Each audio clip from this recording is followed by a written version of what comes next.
The views and opinions expressed in the following program are those of the program's participants and do not necessarily reflect those of station staff, management, and advertisers. All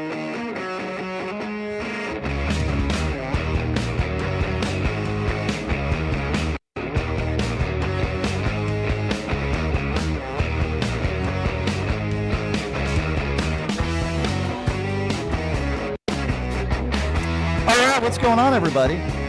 A very happy Friday. Some very special guests today, including Dan Coe, the former deputy assistant to President Joe Biden, will be joining us coming up in hour number 2. We got a lot to get to and a lot to talk today. I just did OEN, and that show that I just taped, I did a debate with the host about what took place in Minnesota. That's going to be airing at 3 o'clock Pacific Standard Time. I'm very troubled and disturbed of what I just saw, and it confirms everything that I've said about this shooting in Minnesota. And I just watched what appears to be body camera footage. I don't know if it's his cell phone or it's body camera footage. I'm not sure which one, of the ICE agent who shot and killed this 37-year-old woman. But what I've seen in this very short 1-minute clip is everything you need to see to know that this was murder. What did I see? Well, first of all, the person who kills her, she had just told him, "I'm not mad at you." And then he goes around to the other side of the vehicle. I don't understand why. And then you can see as she backs up, before she even pulls forward, she's turning her wheel to the right. You can see that in the video. What appears to be either body camera video or his cell phone. I think it was his cell phone. And my other question is, why are you recording video on your cell phone during this situation? That's another question. And here's what's probably the worst, and I think it shows intent. Seconds after he executes this woman and shoots her in the head, he calls her an effing B word. I can't say the words on the radio. He uses the F word and then he uses the B word. Literally seconds after shooting her in the head. What more evidence do you need? And if you're one of those people that says, well, he struck her, he did this, she was trying to hit him. Look at this actual cell phone video. You see her and you see her hands turning the steering wheel to the right before she even accelerates. What more evidence do you need that this was a murder? I literally just saw the video, and I am so troubled by what I just saw. It sickens me. You know what else sickens me? Jesse Watters at it again. Jesse Watters is going after the fact that she's divorced, calling it very sad and calling her life chaotic because she went through a divorce. The same thing Jesse Watters went through. Listen to this scumbag on Fox News last night talking about her personal life. This is a woman who was in severe crisis. She lived a very sad and very chaotic life. She was divorced from her first husband and lost custody of her 2 kids. Another husband, she lost him. Then she gets involved with a female partner. They flee the country to Canada after the last election. They come back to Minneapolis from out of town. So what? What the hell does that have anything to do with this shooting? Nothing, unless you're a bigot. And for all you bastards that think Jesse Watters is a good guy and you watch his show every day, you all are scum just like him. Representative Roger Williams is now telling people, an elected official telling people not to demonstrate. Listen to this. And we need to see some improvement in the fact that people need to quit demonstrating, quit yelling at law enforcement, challenging law enforcement, and begin to get civil. And until we do that, we're going to have I guess we're going to have it this way. And the people that are staying in their homes or doing the right thing need to be protected. Do you think that the White House also... Yeah.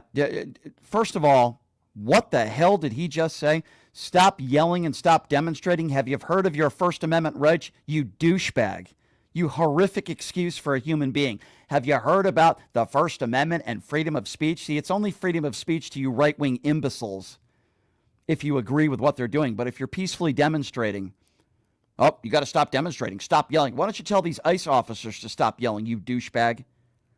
And now everybody's going after the mayor of Minneapolis. Everybody on the right, that is.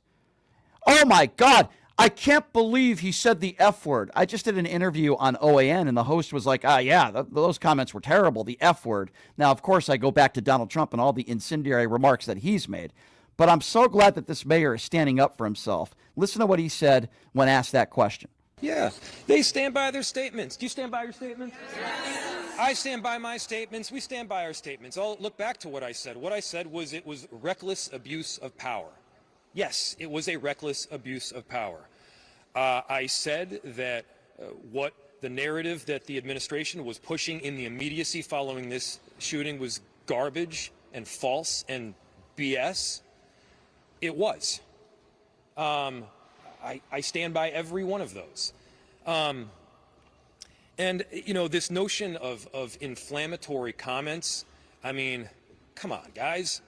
You know, I dropped an F-bomb. I dropped an F-bomb. They killed somebody. Which one of those is more inflammatory? I'm going with the killing somebody. I'm going to do like a couple more and then I'm done.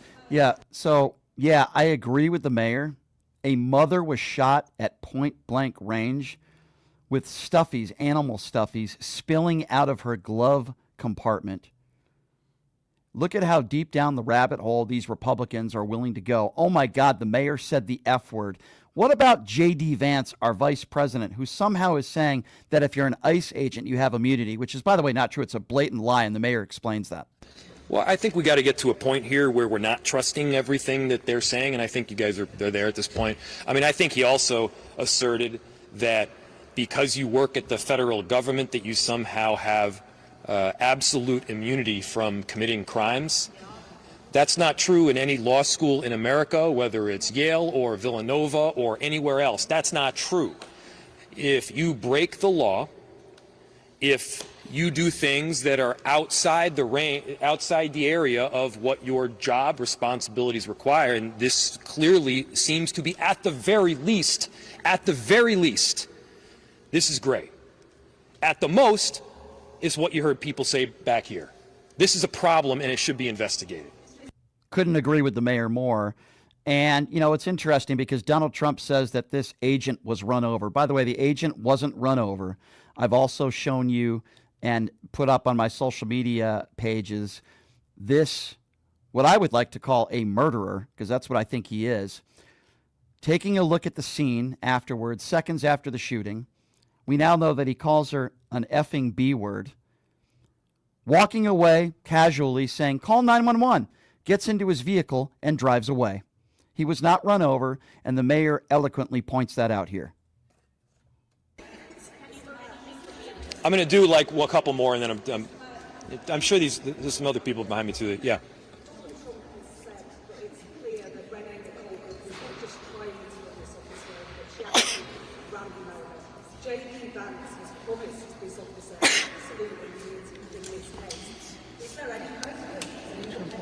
Yeah, that seems, the way you put it, it's pretty grim.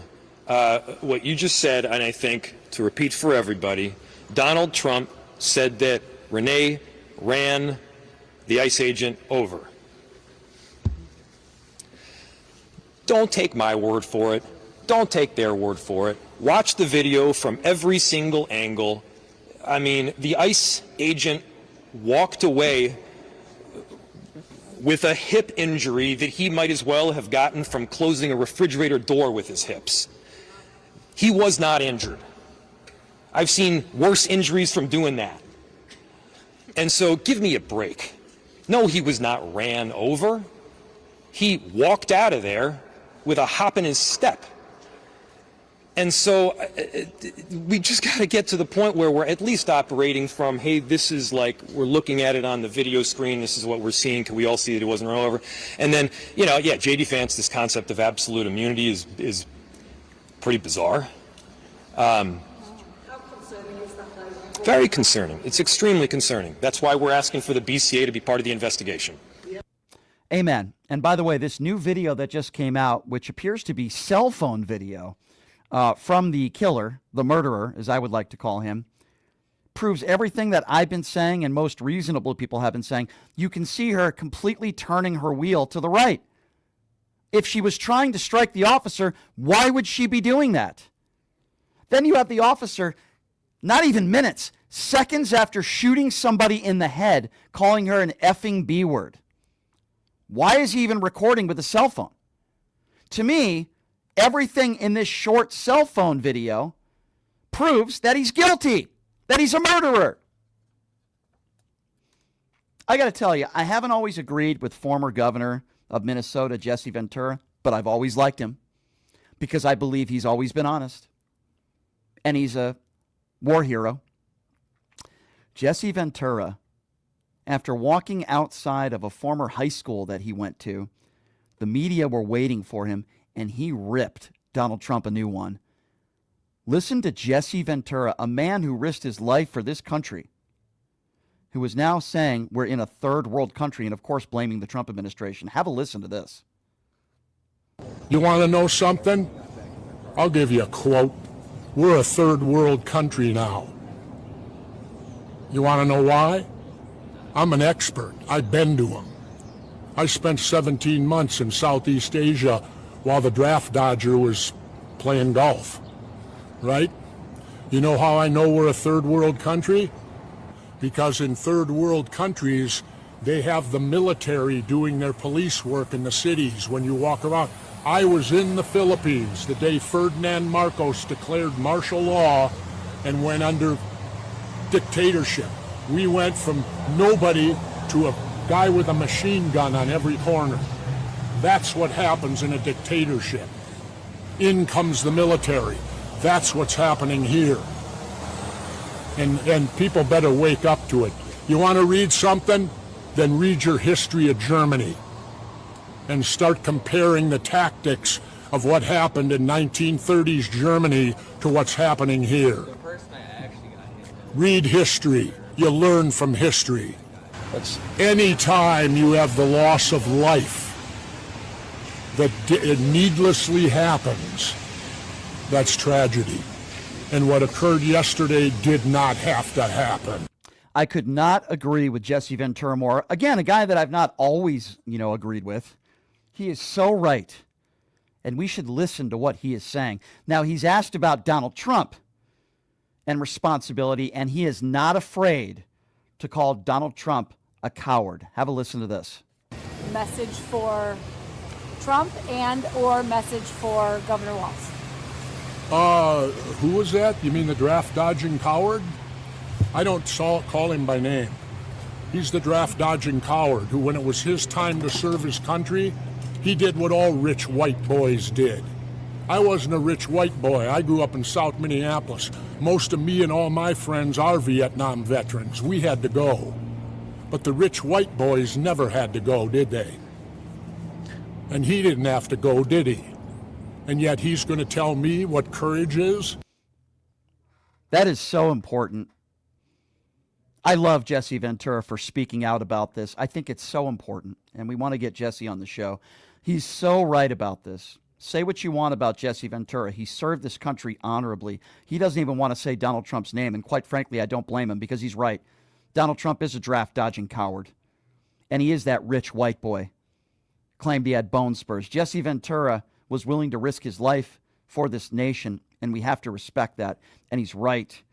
And I talk about the Constitution a lot now on this show because I believe that the Trump administration is tearing it up. What better person to talk about the Constitution than Jesse Ventura? We're a country of the Constitution. We have leadership now that has destroyed the Constitution. They don't follow it. They could care less about it. Am I right or wrong? I took an oath to defend the Constitution against all enemies, foreign and domestic. I view after January 6th, the Republican Party is a domestic enemy to our Constitution. I can't get any bolder than that, can I? Jesse Ventura, I love you, brother. I do. I loved you when you were in the WWF. I thought you were a really good governor, and I wish you would get back into politics. Don't always agree with him. Didn't agree with everything he said about 9/11. One could say at times he's a little bit out there. But boy, is he right about this issue. He is a brave man who served this country. And I love everything he said. Why won't people listen? Boy, we are headed in the bad direction. Boy, are we.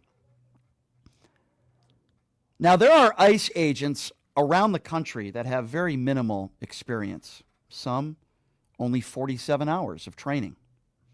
And we know anybody, you don't even have to have a GED, anybody could just walk right in and say, hey, I want to be an ICE agent.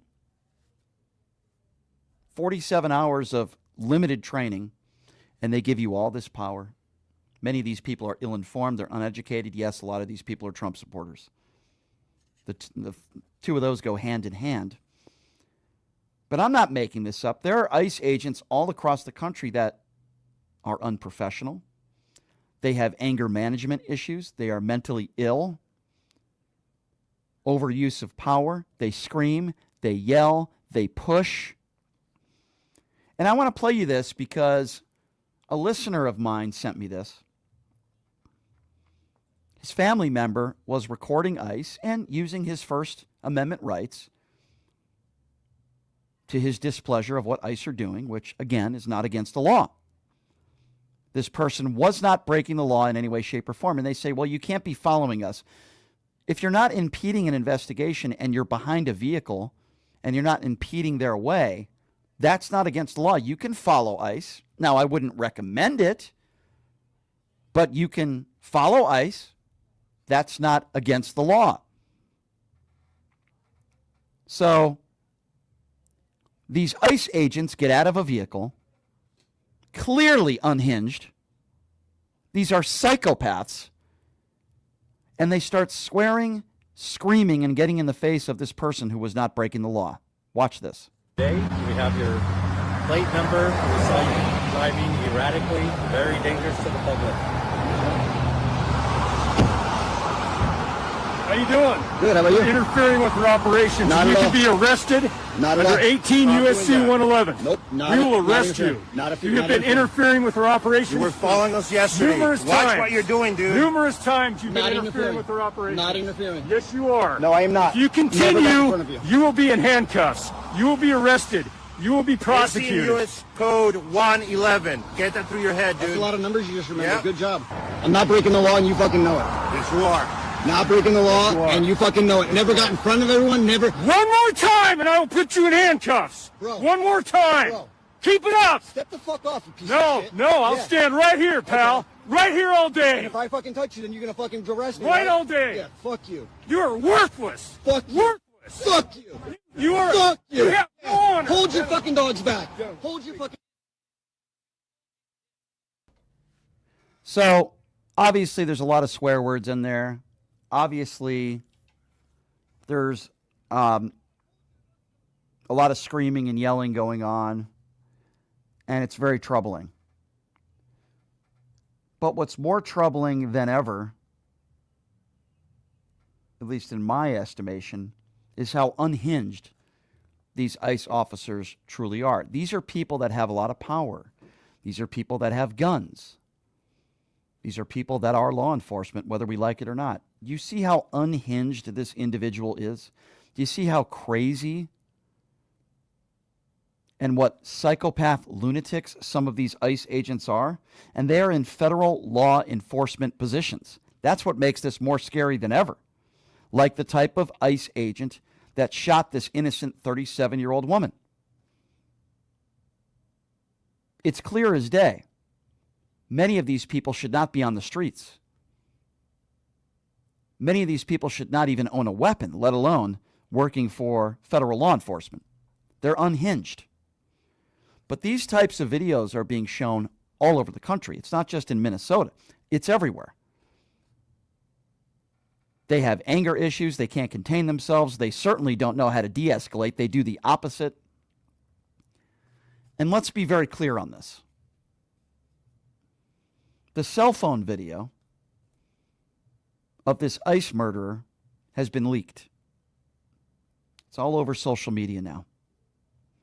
And in this video, to me, it proves beyond a reasonable doubt that this is murder. For one, why is he recording on a cell phone? You have a body camera. Are you trying to intimidate people? At what point in your training does it say you should take out your cell phone and start recording if your body camera is working? That's question number one. Number two, why are you going to one side of the vehicle and she says to you, I'm not mad at you?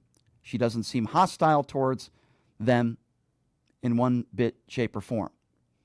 He goes around the vehicle. Why are you doing that? Then walks in front of the vehicle. Why are you doing that? That's against all training and protocol in these types of situations. Now, I'm going to give you two more facts that I just witnessed in this cell phone video with Ross, in my opinion, the killer. And these are probably two of the most important parts to this. You see this woman with her hands turning the vehicle to the right before she accelerates.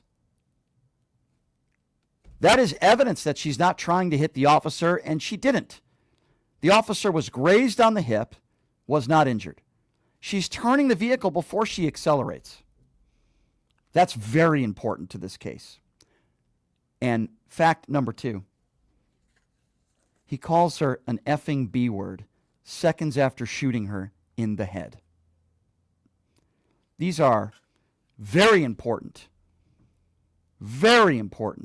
facts that a jury needs to see and a judge needs to see. There is no doubt, beyond the shadow of a doubt in my mind, that this is murder. And the lies being put forth by Kristi Noem and Donald Trump and J.D. Vance are despicable. He had to go to the hospital. He got run over. He's lucky he's alive. Did you see this guy walking just fine to his car?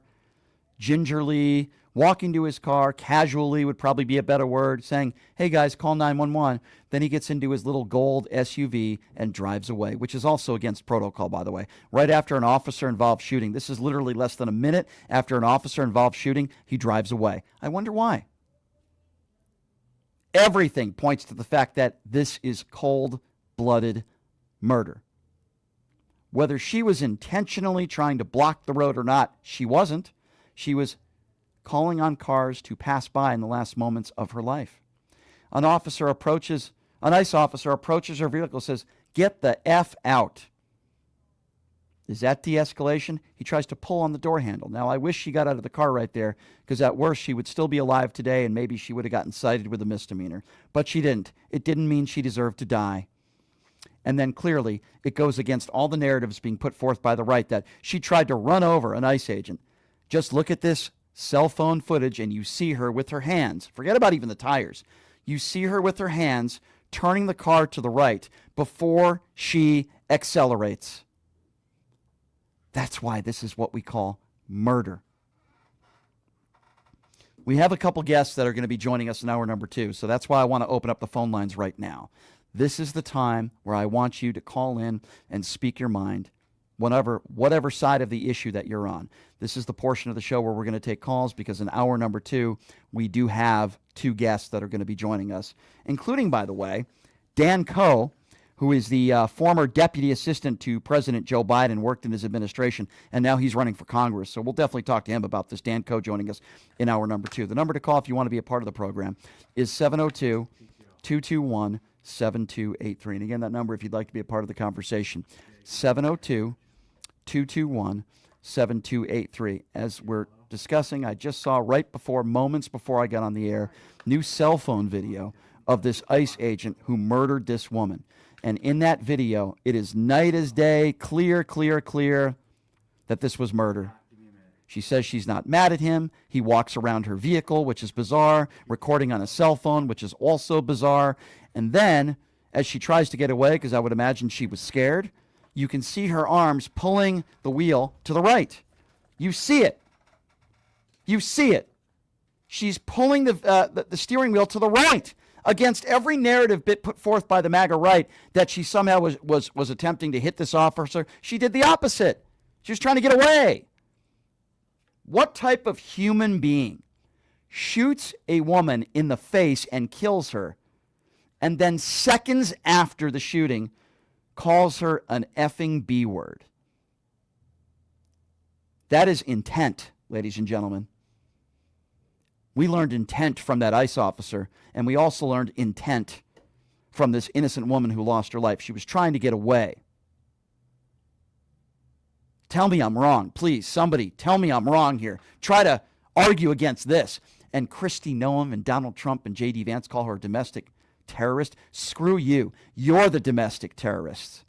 That's who you are. Our president of the United States is a domestic terrorist. Kristi Noem is not only a puppy killer, but a domestic terrorist. J.D. Vance is a domestic terrorist. They all are, as far as I'm concerned. Everybody in the Trump administration who supports this is a domestic terrorist. These ICE agents across the country, many of whom that are cowards, that wear scarves on their face, that have minimal training, that don't identify themselves, those people are domestic terrorists. No, this 37-year-old woman was not a domestic terrorist. Worst case scenario, maybe committing a misdemeanor. She certainly didn't deserve to die.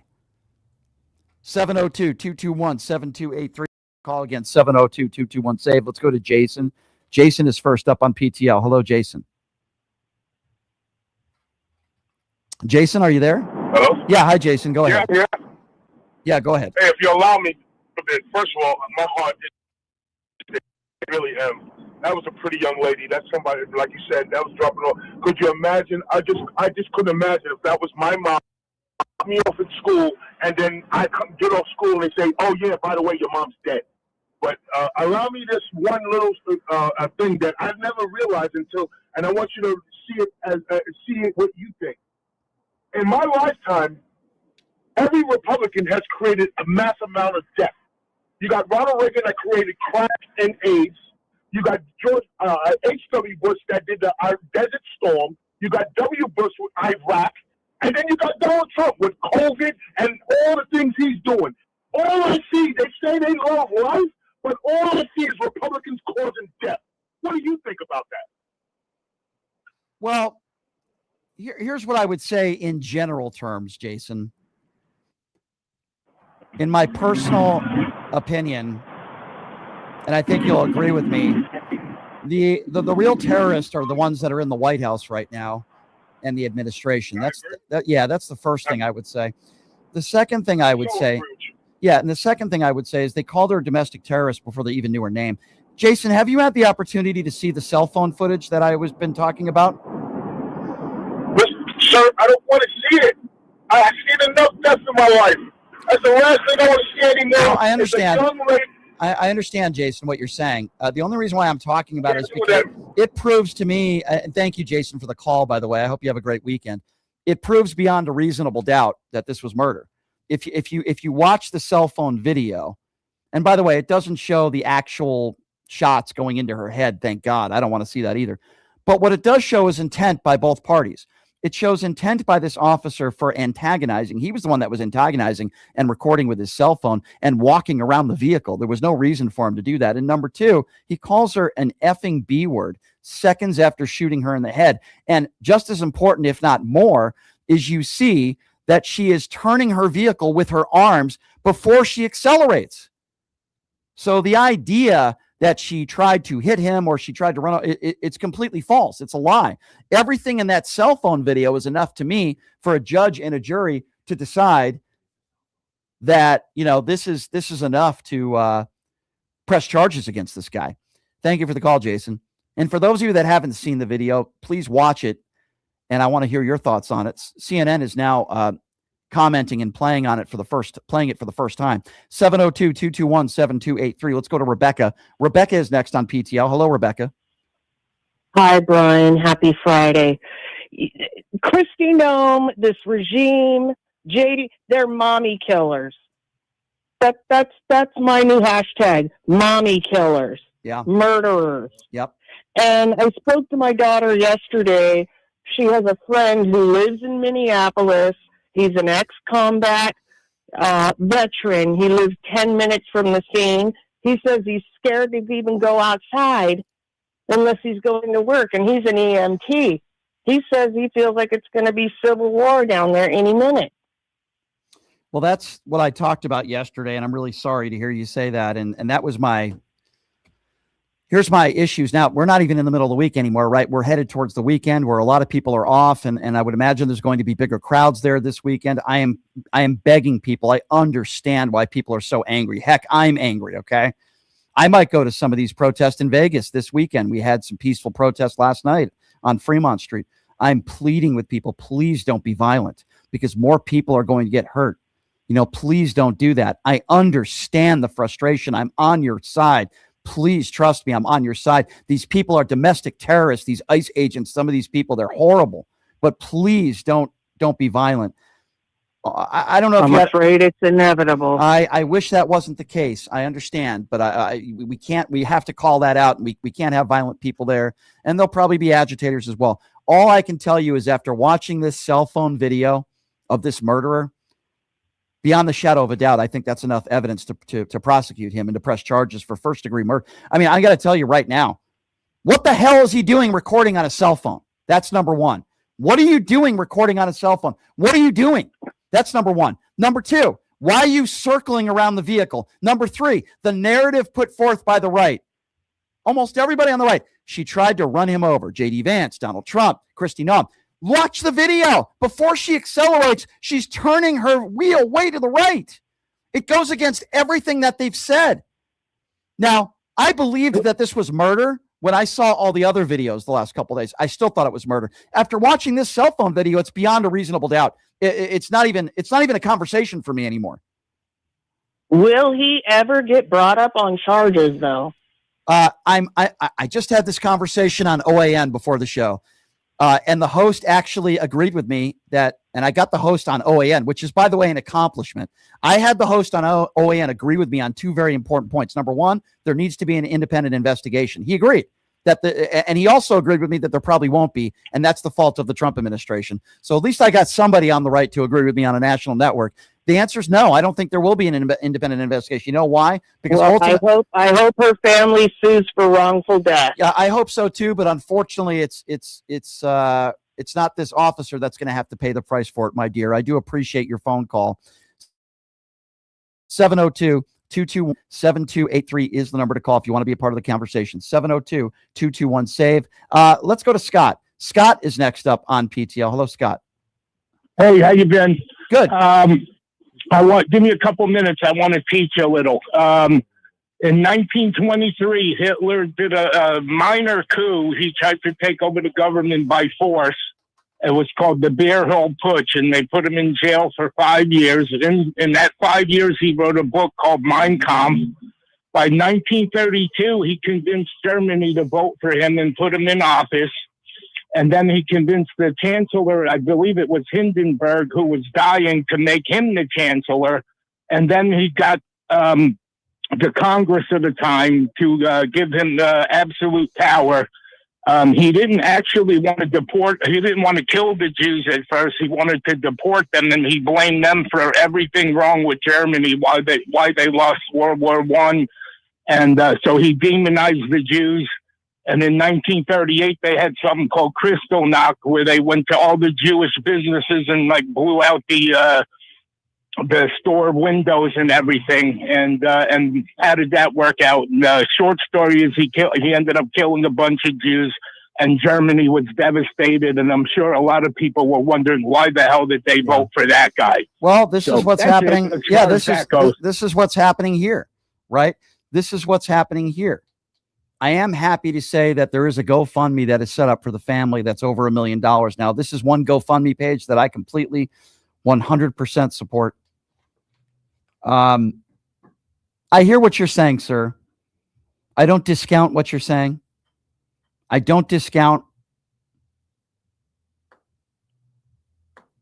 And I'm going to say something on the air that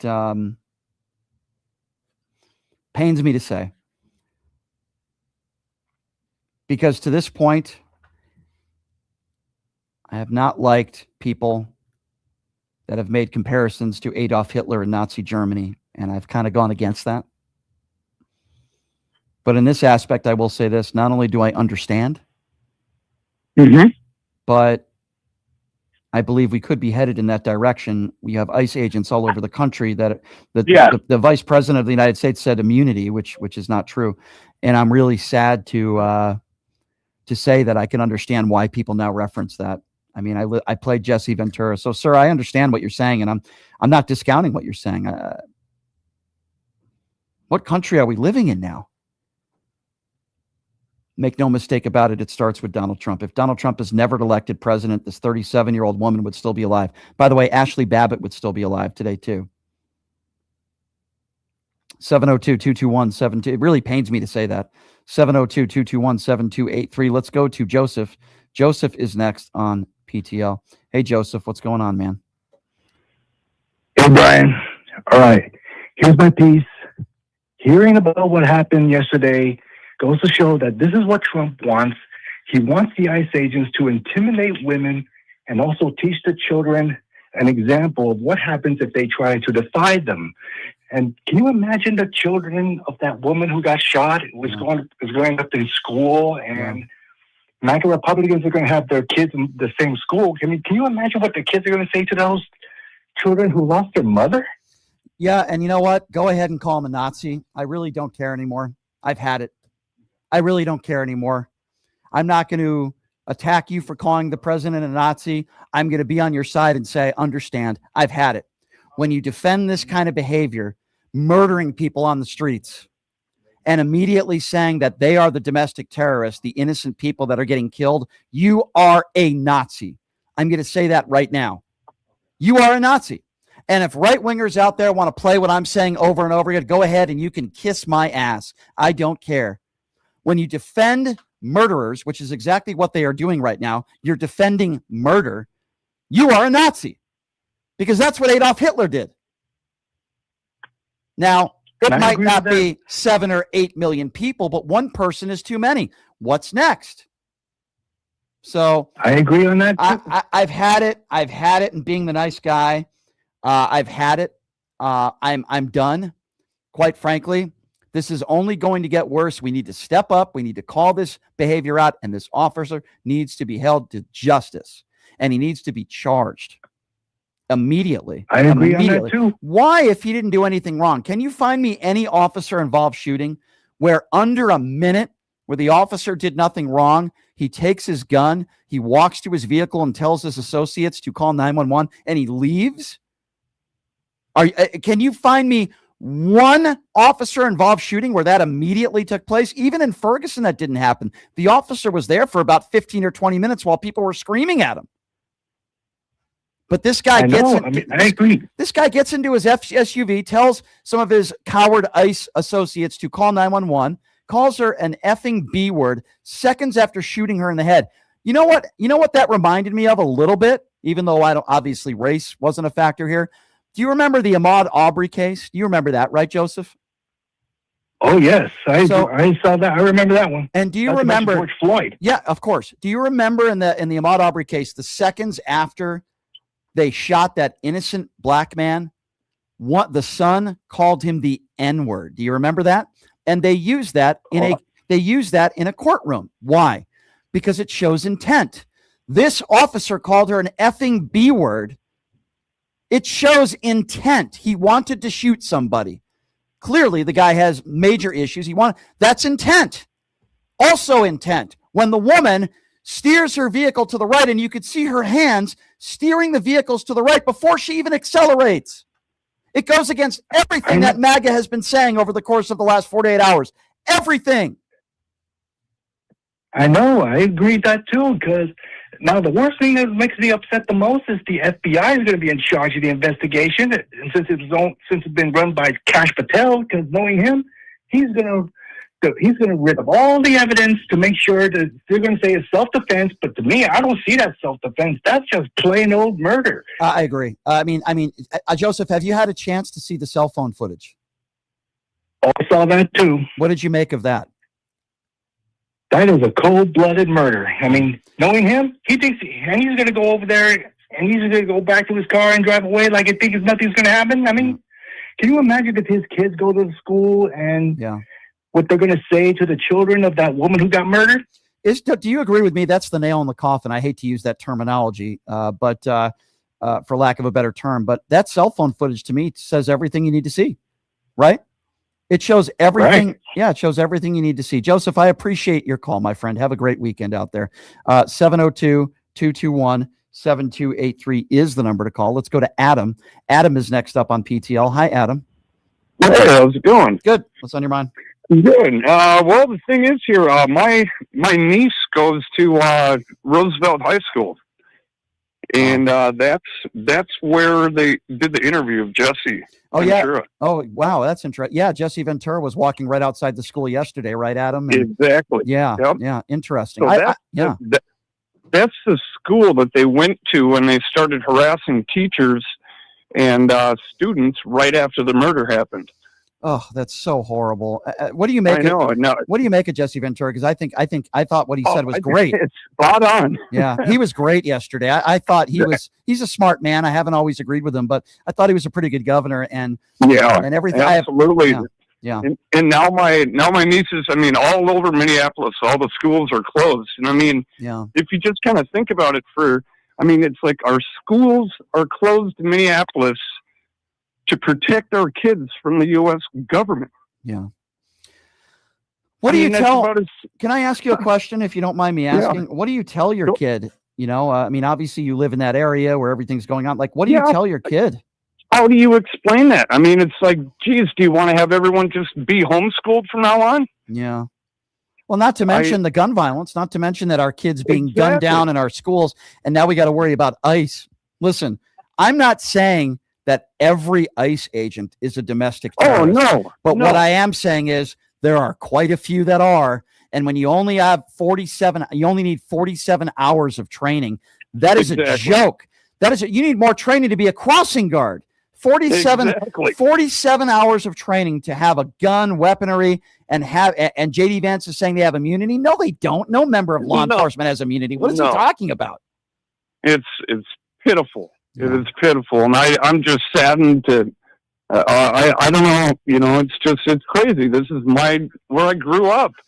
Is it really? Wow. And you had the whole situation with Kyle Rittenhouse in Minnesota. You had to go through that horrible the George Floyd thing. The murder. Where my brother lives is a mile south of where this intersection is. You guys have been through so much, and make no mistake about it. Tim Walz is being harassed. This is completely. This has gotten to a point where they're going in front of his house and calling him retard, and they think it's funny.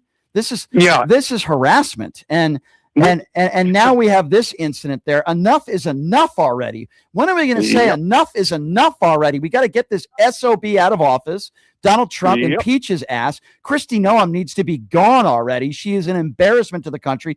JD Vance used this innocent woman's murder as a campaign rally at a press conference yesterday. They talk like that. I just can't believe they talk like. How are you telling your eyes to? You're telling your brain to not believe your eyes? How can anybody watch that video and call her a domestic terrorist? How can anybody come to that conclusion? Anybody. Now, it would be one thing. Nobody. If she charged at the officer, or she had a gun or a knife pointed at the officers, or, the driver in Charlottesville. Now, that was a domestic terrorist intentionally trying to harm people. This is not a domestic terrorist. Not even close. Not even close. Correct, sir. You look at that cell phone video, and that's all you need to see. And it confirms everything somebody like you have said. She's smiling at him. I mean, she's like smiling at him. She waved a couple cars to go around her first, so then she could go. What kind of person shoots somebody in the face that didn't do anything to them and then says, effing B word? What type of human being talks like that? These people are psychopaths. They're crazy. Thank you for the call. Absolutely. Thank you, and take care for you. And I believe it was your daughter. I wish you the best, sir. And I don't know what I would tell her, but you sound like you're a good dad, and do the best you can, sir. And I appreciate you. In the YouTube super chat, Lori. Thank you, Lori. Lori says, Gabrielle on your chat says, why is he using his cell when he should have a body camera? Which I agree with. I heard that they don't want to wear the body cam. Well, that's a good question, Lori. But I'll tell you, he might have just convicted himself, at least in the public eye, because that cell phone footage shows everything you need to know about this case. Everything you need to know. He might have just done it to himself. 702-221-7283 is the number to call. We're going to take about maximum 30 more minutes of phone calls, and then we're going to go to our guests. Let's go to David. David is next up on PTL. Hi, David. Hey, Brian, can you hear me? Yes. Thanks. So, obviously you already know I'm going to completely disagree with you. I think that if this did go to trial, assuming it was like a fair trial and everything, and it was, independent, I think that video that was just released would 100% exonerate him. I mean, you see, he literally gets rammed with the vehicle. He did not get rammed. She's looking. He did yes, not get. He did. No, he didn't. Yes, there were did. no injuries, and he got grazed by the vehicle. Doesn't no, mean he didn't get okay. rammed. So first of all, let's just start off right from the beginning here. You just said if it goes to a jury, is there going to be an independent investigation? I hope so. I don't know. You hope so. Okay. So if there isn't, by the way, we agree, David. If there isn't an independent investigation, who do you blame for that?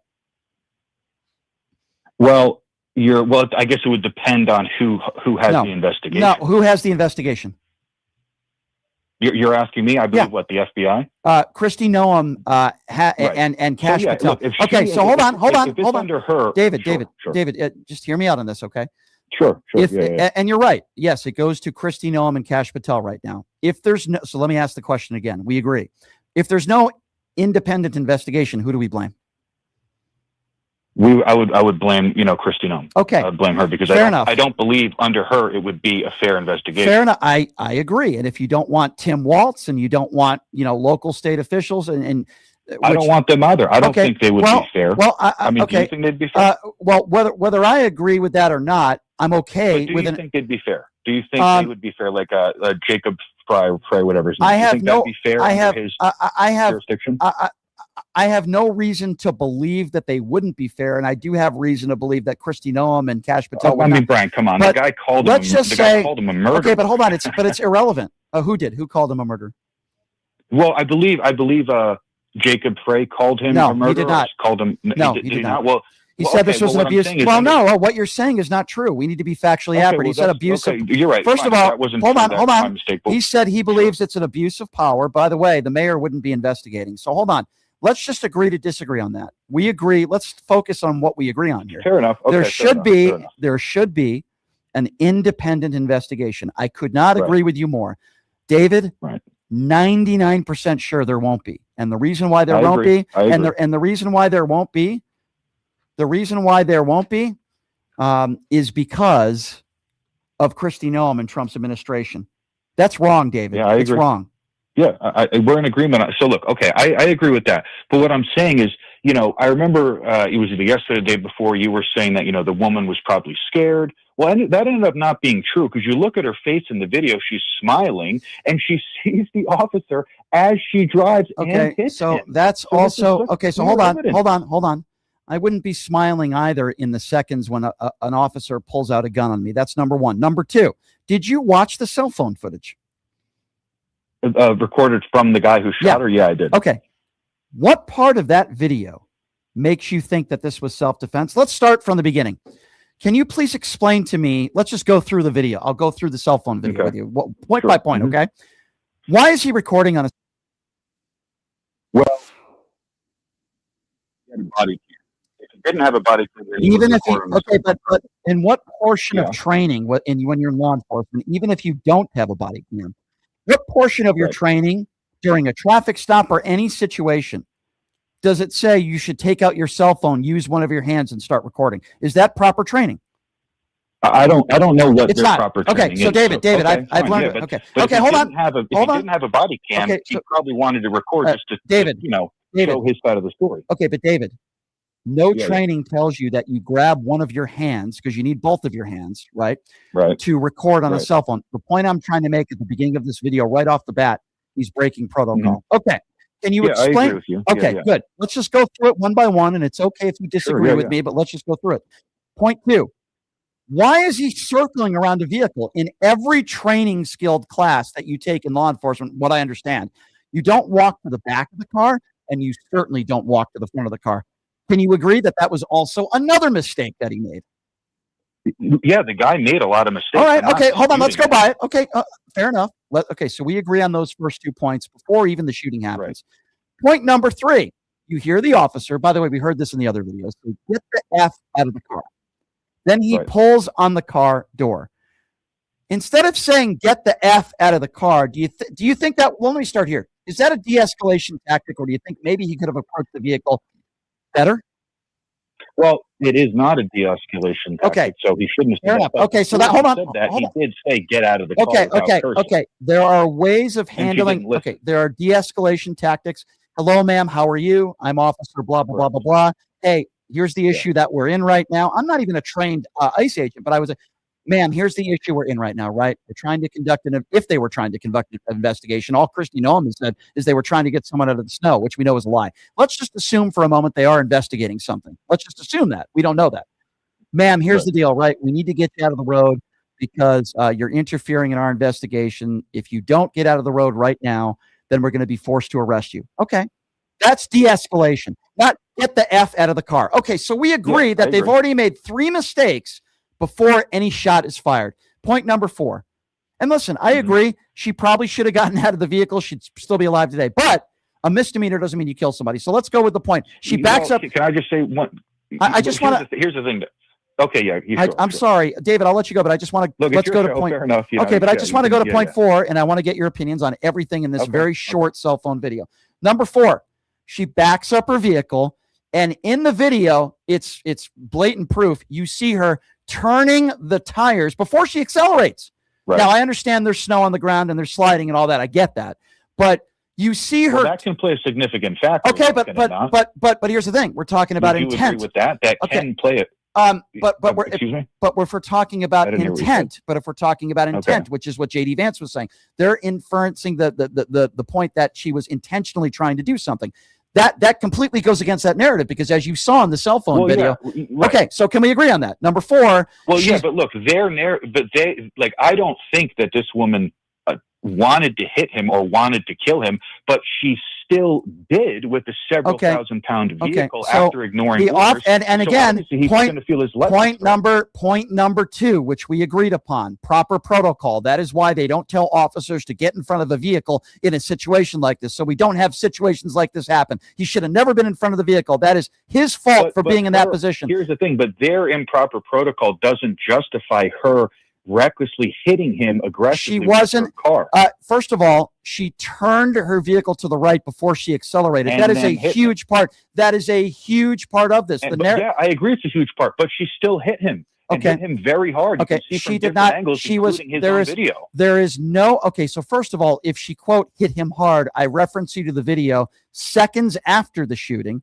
when he's walking just fine, as the mayor said, with a pump in his step. That doesn't mean that he wasn't hit hard. All right, then guess what? If he was hit hard, then in a trial, we would need to see evidence of when he went to the hospital, pictures and evidence, and I guarantee you he was barely actually have evidence. It's the video evidence of when he got rammed by the vehicle. If he was rammed and hit by a fast rate of speed, by the way, the vehicle was going about 2 to 3 miles an hour.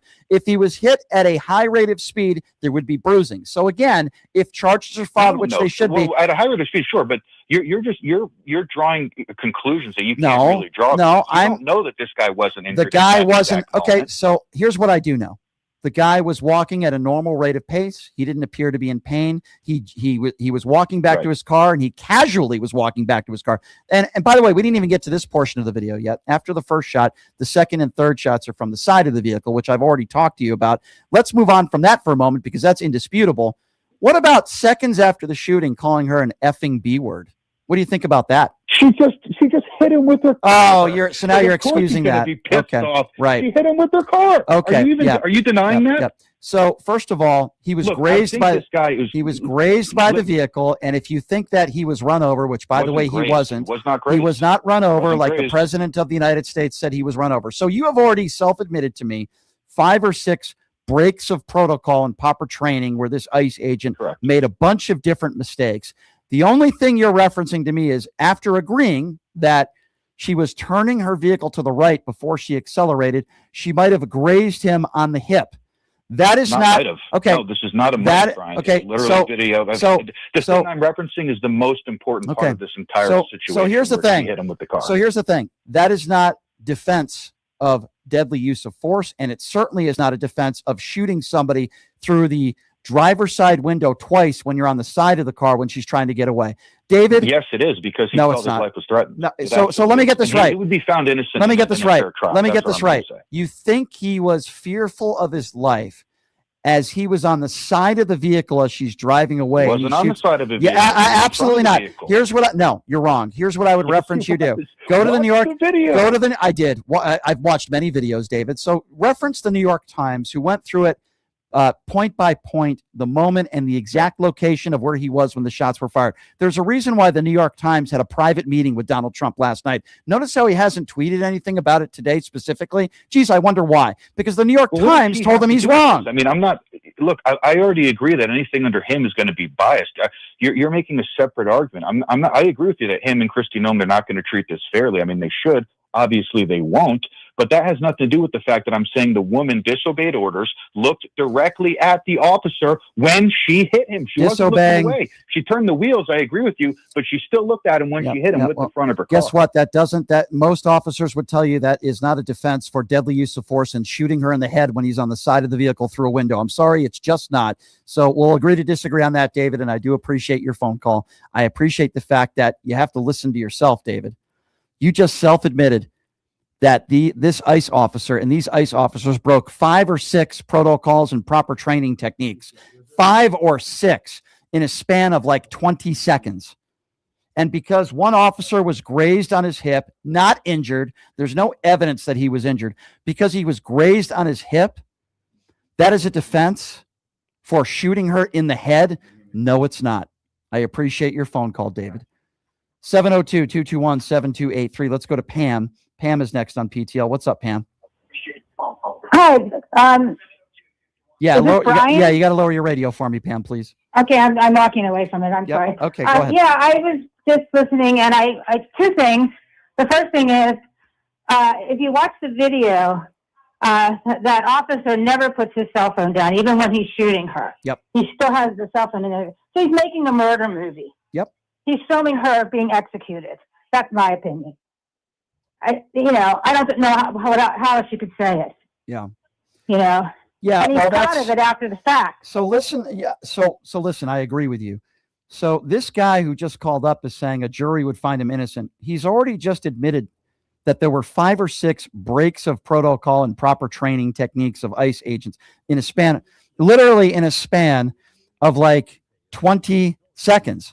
So that being the case, the only thing that David is arguing to me, and the way others can now, is that even though she turned the wheel 100% to the right, somehow that means she still had intent to hit. It's just absolutely ridiculous. And by the way, he didn't have any intent, and the guy that shot her wasn't anywhere near. He was 2 feet from the vehicle. Yeah, and he shouldn't have been in front of the vehicle. That by that defense, if you go in front of a vehicle on the highway and they hit you, does that mean they deserve to be shot? I mean, really, that's what we're talking about here.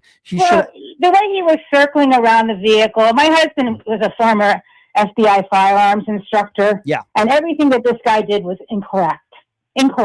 I agree. And that's why. And he had 9 years. It's not like he wasn't a trained person.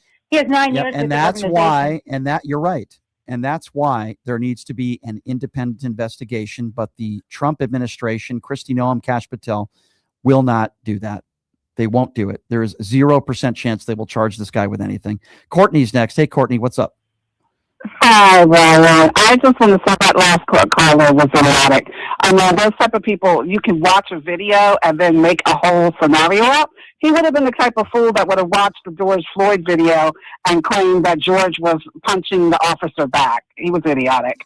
But I also wanted to say we need to talk about the other people that have been killed, because there's been 5 people actually killed by ICE. Silverio Gonzalez was dropping his kids off at school and got shot dead in Chicago. Then you had Marimar Martinez that the officer shot 5 rounds at, and she got hit 5 times. And then he text messaged that I fired 5 rounds and she had 7 holes. Put that in your book, boys. Yeah. I don't have, I try not to talk about cases when I don't have the information. I'm not saying you're wrong. I don't think you are.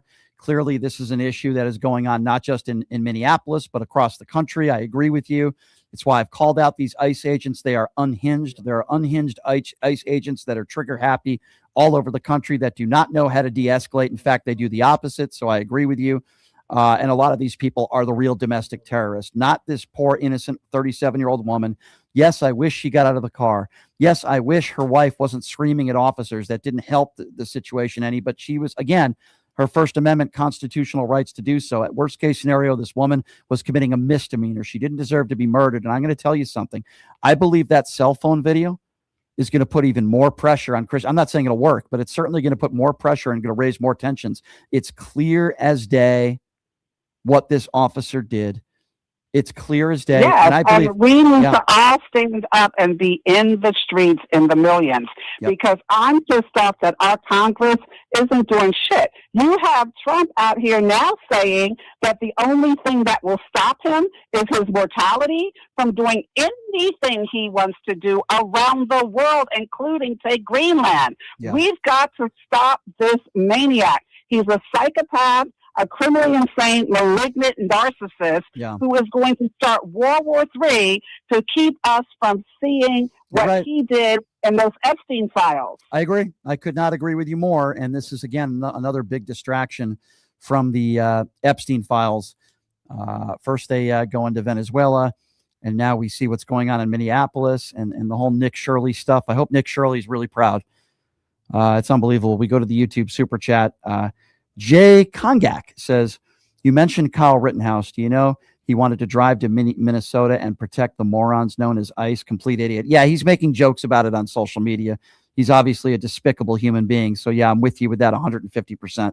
702-221-7283 is the number to call if you do want to be a part of the conversation. And we're also taking your YouTube super chats at this time as well. All right, let's see. Who do we got next here?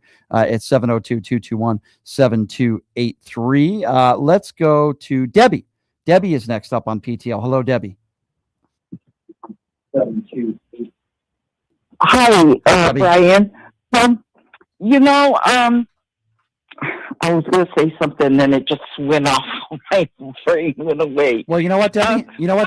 I'm going to give you a minute. I'm going to give you a minute to, we're going to put you on hold, and then we'll get you right back up here because I do want to read some of the YouTube super chats. So, Debbie, think about what you're going to say, and then we will go back to the YouTube super chats now because I know there's a lot of people that want to chime in. We'll get right back to you, Debbie, so don't worry about that. But there's a lot of people that want to chime in on the super chat, so I certainly want to go to those. Mr. Will says she did not hit him. He investigated the situation that cost this woman that just wanted to leave. Period. Full stop. I agree with you, Mr. Will. I think he, at best, was grazed by her vehicle. There were no injuries. So, again, I completely agree with you 150%. I don't think this is up for debate, but yet MAGA callers will still call into the show and try to defend this domestic terrorist. So, I don't know. I think it's absolutely insane to me. The weirdo says that new footage from him is damning to his claim of fear. He violated protocol and use of force laws. You cannot stand in front of a car and claim self-defense. The weirdo, that's exactly the point that I've been trying to make on this show. I agree with you. Walker says, think about, for example, if Obama sent federal agents to take guns away from citizens, how much more chaos there would be. Such a double standard. Again, completely agree. These are wonderful statements, and I appreciate you guys. All right, now let's go back to Debbie because I know Debbie lost her train of thought a little bit. Go ahead, Debbie. Yeah, Brian, I was looking at the video, and that officer, when he knew that she was in her vehicle and her vehicle was running, right? Why didn't he disable her vehicle by shooting at her tires? Well, here's what I will say to that. Here's what I will say to that. And so I hear what you're saying. A lot of people ask those same questions. That is not the proper protocol and training with these officers. They're not trained. It's kind of like when somebody says, why are you shooting in the chest? Why don't you shoot at their legs? It's just not the proper training that they have. I'm not going to criticize the officers for that. What I am going to do is I'm going to criticize the first officer for saying, get the F out of the vehicle, trying to grab her door, and no sense of de-escalation at all. Totally unprofessional. The officer that I was just going to say, the officer that killed her, there's so many things he did wrong, and I went through them. 5 or 6 things that he did wrong in a span of like 20 seconds. Go ahead. And also there was other people in that area. Absolutely. You're putting everybody else at risk. You're right. Other people were in the area. They were endangered if he would have been shooting. What happens if one of those bullets hits somebody else? Even one of the ICE agents. Yep. And the Trump administration probably would have defended that as well. That's a very good point that you make, my dear, and I appreciate your call. 702-221-7283. Let's go to Larry. Larry is next up on PTL. Hey, Larry, what's up? Oh, good to hear from you, Brian. It's just condolences to the poor family what was happening here. I just, the way everyone talks to each other, I just had to, I'm kind of ashamed of actually being a Republican, but I go way back from Kennedy days. But yeah, I have to give credit to one of the right-wing hosts, Eric Erickson, at least the way he will disagree with our illustrious leader. And I kind of a turn off when he gets off onto the Christian nationalist stuff, but generally the way he communicates, I think the tone is good. He's on the left side of the radio station in the valley here, but keep up the good work. Again, the country is in a crazy place. Just keep the faith. I do have faith in the system in terms of the courts. And, well, I can't believe, Larry, I can't believe I did this, but I went on OAN earlier today. It's going to air at 3:00. And I had the host Riley Lewis. He does a midday show on OAN. I had him admit two things. Number one, he agreed that there should be an independent investigation. And number two, he admitted that if there isn't one, he's going to criticize the Trump administration on OAN for that. So I guess that's a win. I can't believe I got him to admit that. That's a start anyway. That's all I can do. Well, that is a win. And I'll leave you on that. Like Erickson was saying, this whole thing about going into Greenland, it's like a bully wanting to take somebody's lunch meat. I mean, lunch money. Yeah. It's just, I don't know where this administration, this needs to be complete, throw them out, as they say, and just, like I said, keep the faith, keep the movement going. At least Mark Kelly and Newsom is putting the message out there that this is just unacceptable behavior. Yeah, but this is the way Donald Trump has lived his entire life as a bully. He's used money and power to do and say whatever he wants. Well, guess what? We got to put a stop to that, my man. It is insane. Larry, I do appreciate your call, my friend. Thank you so much. You got it. You got it, Brian. Keep up the good work. Thank you. And I'm glad that we have people like you out there that happen to be Republicans, but are reasonable people. And I'm happy that we have reasonable Republicans that listen to the show. I can't even begin to tell you how much that means to me. Let's go to Carol. Carol's next. Hey, Carol, what's up? Hi, Brian. Hey, what's on your mind? I just had a few comments in that. I was just thinking in that with 3 shots, I think that was a little excessive, for one thing. And in the video on that, I heard somebody screaming, no. That's her wife. Who that could have been. That's her wife. Oh. Yep. That was her wife that was doing that. Yep. So I've been in this country all my life, 74 years old, and then I've never heard such violence in my life as it is now. It's just terrible. I completely agree with you. It is terrible, my dear, and we just had to keep the fight going and got to call this stuff out. Back to the YouTube super chat, if I may. Vex says, I'm not convinced he was even hit. 3,000 pound, 3,000 pound object. Lots of energy and doesn't lose when the driver dies. We saw it go the other direction and he wasn't even knocked over. I mean, that could be possible. I think the real tale in all this is if he did go to the hospital, where are the injuries? Where are the pictures? Where are the medical records? I'd be surprised if he even went to the hospital. And if he did go to the hospital, I bet at worst, maybe he was scraped. Let's go to Ken. Ken is next up on PTL. Hey, Ken, what's up? Hey, Brian? Yes, sir. Oh, hi. I've called before. I was brain dead the last time I called you, but I think this is a second-degree murder. Agree. In my opinion. Agree. It's a second-degree murder. I got to tell you, Ken. Everything I've seen. Ken, maybe you could have made the case for involuntary manslaughter. Now it's second-degree murder, and I agree with you. No, it's second-degree murder. Now I agree with you. Second-degree murder. Ken, now I agree with you because I saw this cell phone video, and to me, beyond the shadow of a doubt, it's murder. Beyond the shadow of a doubt. Oh, yes. Yeah, it is. what the sad thing is, nothing will be done with this. Right. Because That's my fear. of what we're living under. It's pretty sad. That's my fear. I've watched these magas all day on TikTok with their excuses, and it's like, open your freaking eyes.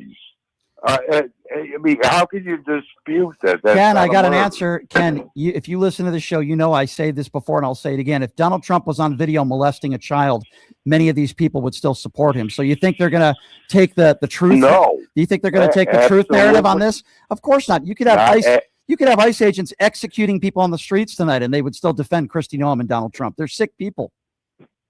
Yeah, absolutely. No, this is sick. I love George Floyd being killed. Yep. That was sickening to watch. They still think that Derek Chauvin should be pardoned. These are sick people.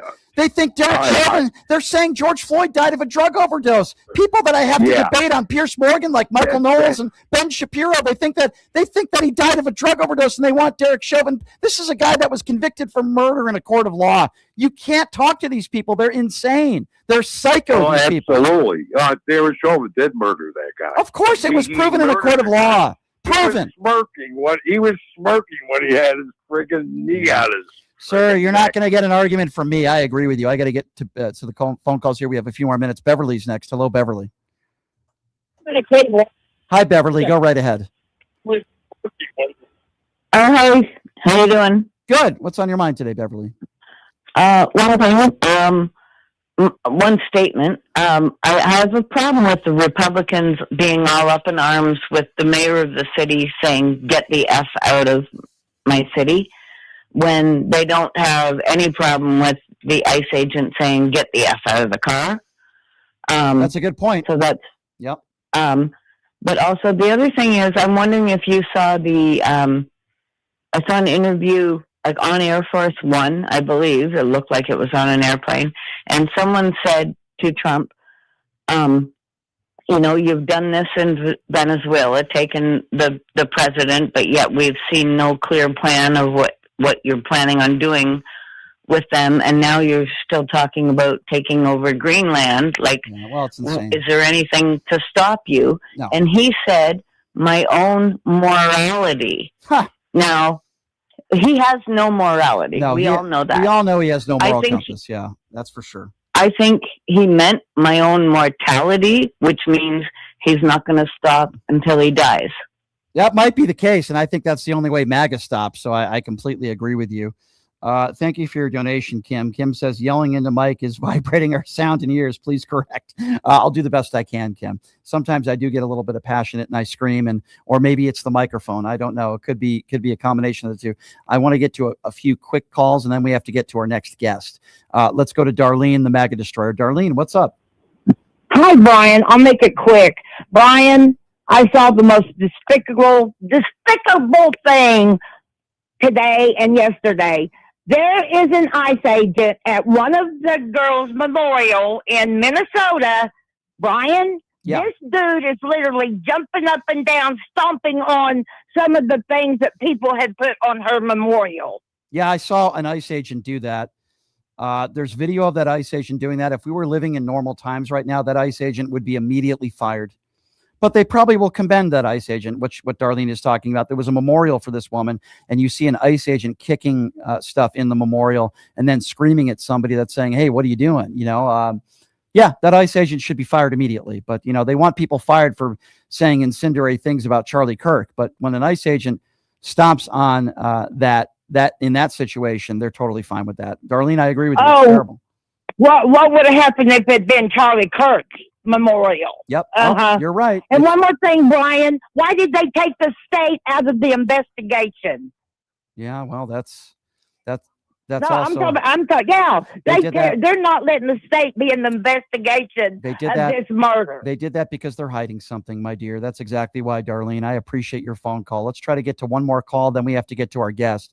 Let's go to Jimmy. Jimmy's next on PTL. Hey, Jimmy, what's up? Yeah, this is the most corrupt administration I've ever seen. Yeah. I'm 85 years old. I have never seen corruption that's going on like it is today. Yep. The Republicans are not standing up to him. The three branches of government are just giving him, the two branches, just giving him a carte blanche to do whatever he wants. Yep. I have a rhetorical question. How did our oil get under the ground in Venezuela? That's actually a very interesting comment that you make there, my friend. And it certainly appears that way, doesn't it? The way Donald Trump is conducting himself. I appreciate all the calls. Maybe we'll take some more calls a little bit later on in the program. By the way, coming up here at the bottom of the hour, Dan Coe is going to be joining us. He's the former deputy assistant to Joe Biden, and now he's running for Congress. We got to take a deep breath here because it is Friday and there's a lot of serious things going on in the world. But sometimes you need to get out and get away and have some fun to try to get your mind off things. I'm going to be doing that this weekend. So I'm going to be seeing some professional Pride Wrestling, as it's called, at the Vegas Theater Company. I haven't seen live wrestling in a very, very long time. And of course, they are LGBTQ friendly. And I love the message that they're spreading to people. And the lovely lady joining us right now on the line, Johnny Robbie, is East Los Angeles indie wrestler, and she's going to be. I'm going to be watching her on tomorrow night. I will be there front row to see it myself. Thank you so much for joining us. First of all, it's good to see you. How are you? I'm good. Thank you for having me. I appreciate you taking the time with me today. Of course. So first of all, obviously, like I said, as you know, there's a lot of serious things happening in this country and throughout the world right now. It's nice to be able to get out and watch some wrestling and be entertained. Tell me a little bit about this event you got going tomorrow night. So tomorrow night I'm going to be facing what his name is, Wind Dragon. So he's he's into Kung Fu. That's his best assets. Yeah. So it'll be a fun one. They currently work with the company where I'm the champion for. So it's going to be almost like a collab show. I'll be coming out with my belt and so on and so forth. Just like you said, it is a LGBTQ plus community. That's why it's called all inclusive, because anyone and everyone is welcome. So yeah. I love that. I wish there were more events like that. Let's talk a little bit about that. I mean, obviously, this is a group of people, as I talk about it all the time, that are discriminated against. And as I always tell people, I don't care what's between your legs. I don't care what your sexuality is. I treat everybody with respect. At least I try to. And that's, I would assume that's the message that you guys are trying to do with this event tomorrow in Las Vegas, right? As you just said, everybody and anybody is invited, and everyone's going to be there to have a good time and watch some wrestling, right? And that's the idea that we should have, not just at your event tomorrow, but at any event. At least that's my personal opinion, right? No, 100%. That's exactly why they brought this to Vegas, why they created Pride Style in general, to make sure whether you're black, brown, whatever the case is, they just wanted, or LGBTQ. This makes everyone feel safe. It makes anyone who's also watching as a fan feel safe to come into the space, because they know that they're going to feel welcomed. They're not going to feel any type of way, because they're going to see people who look just like them or remind them of themselves. I love that. I have to ask you this question. Who is your favorite wrestler growing up? Ooh, favorite growing up. I will have to say I keep it classic with the Hardys, and then Lita. So I go back, I'm pretty old. I'm 45 years old. So I go back to when it was the WWF. Okay. Yes. And I'm going to give you some names who you may or may not know. The Bushwhackers, the Honky Tonk Man, the Ultimate Warrior. I used to love Andre the Giant. I was a fan of Hulk Hogan when I was a kid, for no reasons I'm going to go into with you right now. I was not a fan of Hulk Hogan over the course of the last 20 years of my life, but we don't need to get into that.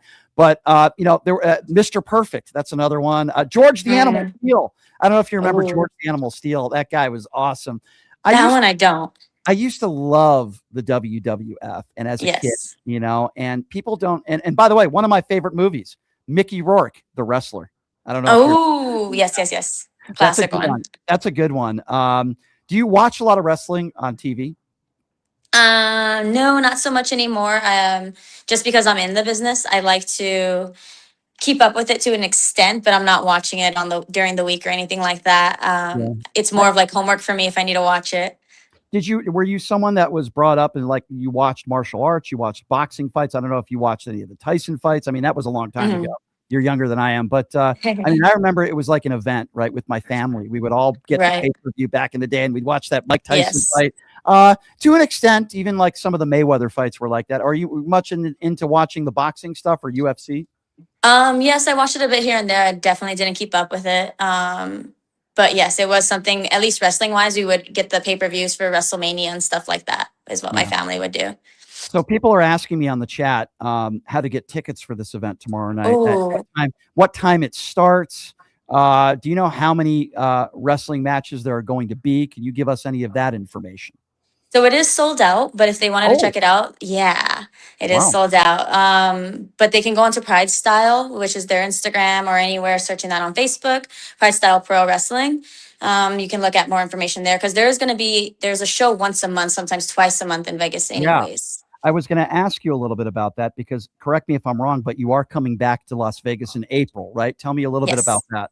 So that is going to be for WrestleMania week, which is where a bunch of independent companies or even some major companies come for the week. And there's just shows from the AM to the PM, sometimes going on to the next day.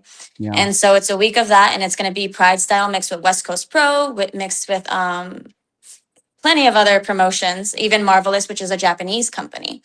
It's called Shooting Star Fest, which is where everyone comes together and everyone has time slots of when their shows are going to be. So if you don't want to see Pride Style, then you can come to West Coast. Or if you want to see Pride Style and just the other one, you can go ahead and do that.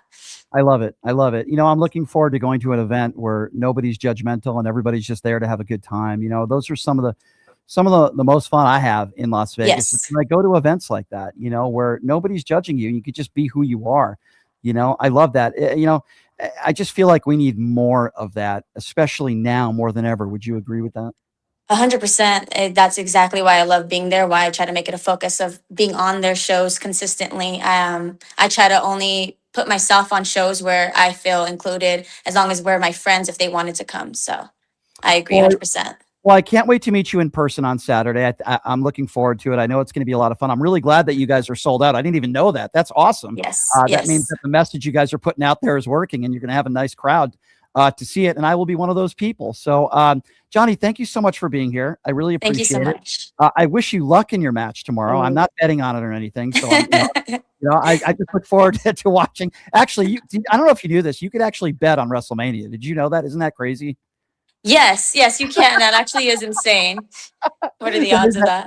That is kind of wild. No betting. I'm looking forward to a fun night. And I look forward to meeting you, Johnny. And I really do appreciate you coming on. Thank you so much. Thank you so much for having me. I can't wait to meet you. You got it. Take care. We'll see you tomorrow You night. That's going to be a lot of fun. Again, the Pride Wrestling Show at the Vegas Theater Company. I will be there. I can't wait for it. We just had Johnny Robbie on the show. That was a lot of fun. She's awesome.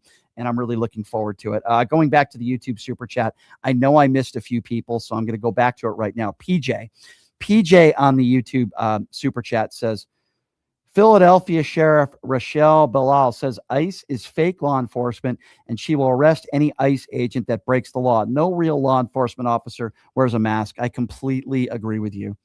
100% on that. Salient 8 says masks prioritize public servants' safety. Public. Listen, it's pretty simple. Okay. If you guys want to talk to me about public servants and you want to talk to me, we need to know who you are. You need to identify yourself. There's a reason why every single time you go after a public servant, they have to tell you who they are. They have to give you their badge number, for example, their name and badge number. I don't think they have to give you their first name, but they have to give you their last name and their badge number. Okay. There are reasons for that. Okay.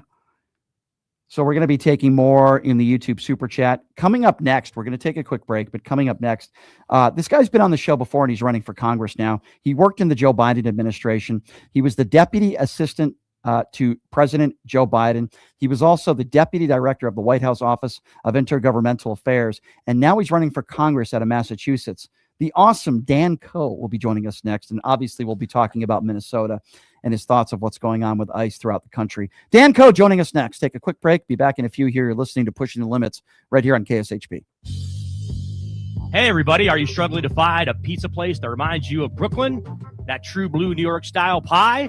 Well, worry no more. Stallone's Italian Eatery Pizza is a knockout. We're located at 467 East Silverado Ranch Boulevard, just off of Premier Road, half a mile east of South Point Casino, just minutes from the Las Vegas Strip. Come by and grab a slice of pie. Plus, check out our Brooklyn-inspired Italian cuisine. Our sandwiches are super hero, that is.